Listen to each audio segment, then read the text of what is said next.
పేద నిరుపేదలకు సీఎం సహాయ నిధి ఎంతో అండగా నిలుస్తుందని ఎమ్మెల్యే గండ్ర సత్యనారాయణరావు అన్నారు. మొగులపల్లి మండలంలోని వివిధ గ్రామాలకు చెందిన మొత్తం 69 మంది సీఎం రిలీఫ్ ఫండ్ లబ్ధిదారులకు 16,50,000 విలువైన చెక్కులను మొగులపల్లి రైతు వేదికలో ఎమ్మెల్యే గండ్ర సత్యనారాయణరావు ముఖ్య అతిథిగా హాజరై లబ్ధిదారులకు అందజేశారు. చెక్కుల పంపిణీ అనంతరం ఎమ్మెల్యే మాట్లాడుతూ పేద ప్రజలను ఆర్థికంగా ఆదుకునేందుకు సీఎం రేవంత్ రెడ్డి నేతృత్వంలోని ప్రజాప్రభుత్వం అనేక సంక్షేమ పథకాలు అమలు చేస్తున్నట్లు, ఖరీదైన వైద్యం చేయించుకోలేని పేద నిరుపేదలకు సీఎం సహాయ నిధి ఎంతో అండగా నిలుస్తుందని అన్నారు. ఇది 22వసారి మనం ఈ యొక్క సీఎం రిలీఫ్ చెక్కుల పంపిణీ కార్యక్రమం స్టార్ట్ ఇవ్వబోతున్నాం.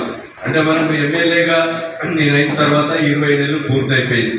22వసారి ఇస్తున్నాం. ప్రతి నెలకు ఒకసారి ఇస్తూ 2 నెలల్లో 2 సార్లు ఈ దఫా 365 మందికి 1,12,97,000 రూపాయలు ఈ రోజు 22వ దఫా మనం అందించడం జరుగుతుంది. ఈ 22వసారి 21 కోట్ల రూపాయలు ఆరోగ్యశ్రీల కవర్ గాని ఏదైతే పేషెంట్ ఉంటారో సీఎం రిలీఫ్ మీరు డబ్బులు పెట్టుకొని బిల్లులు మాకు ఇస్తే 21 కోట్ల రూపాయలు మనం ఈ రోజు 22వసారి పంపిణీ చేయడం జరుగుతుంది.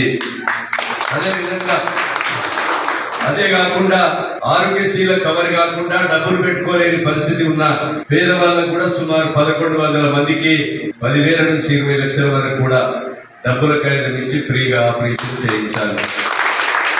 రాబోయే రోజుల్లో కూడా మొగుళ్లపల్లి మండల ప్రజాప్రతినిధులు, పత్రికా మీడియా సోదరులు, లబ్ధిదారులకు మీడియా ద్వారా ఈ నియోజకవర్గ ప్రజలకు కూడా నేను విజ్ఞప్తి చేస్తున్నాను. ఆరోగ్యశ్రీలో కవర్ కాని కేసులు ఏవైతే ఉంటాయో మీరు డబ్బులు పెట్టుకోలేని పరిస్థితి ఉన్న పేదవాళ్ళందరికీ 10,000 నుంచి 20 లక్షల వరకు మీరు నిమ్స్ హాస్పిటల్ నుంచి మాకు ఎల్ఓసి ఎస్టిమేట్ తెచ్చివ్వండి, డబ్బుల కాగితం మీకు ఇచ్చి ఎల్ఓసి మీకు అందచేయడం జరుగుతుందని మీకు ఈ సందర్భంగా తెలియజేస్తున్నాను.